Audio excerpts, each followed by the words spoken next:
If you want to learn how to slow down or speed up audio in CapCut, you're in the right place.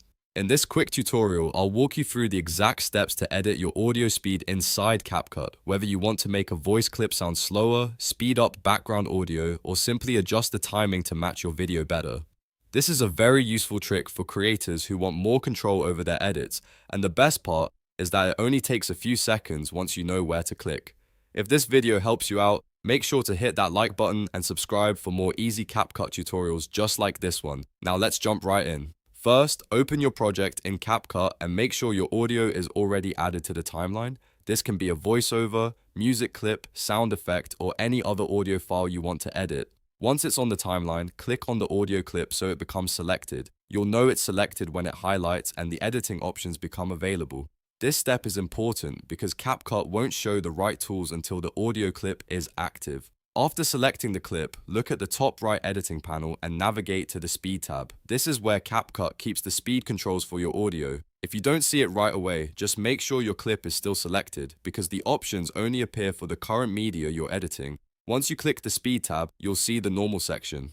This is the setting you want for simple audio speed changes. Under Normal, you'll find a speed slider that lets you control the playback rate of your audio.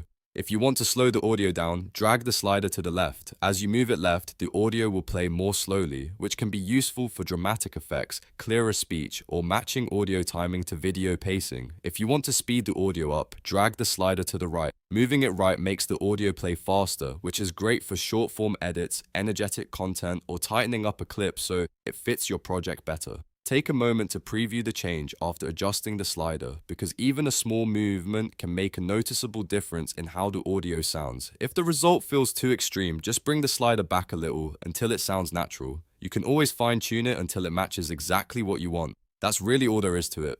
Click your audio clip, go to the Speed tab, and use the Normal slider to slow down or speed up the sound in just a few seconds. Once you get comfortable with this, it becomes a super simple part of your CapCut editing workflow. If you found this helpful, don't forget to like this video, subscribe to the channel, and turn on notifications so you never miss more CapCut tips and editing tutorials. Thanks for watching, and I'll see you in the next one.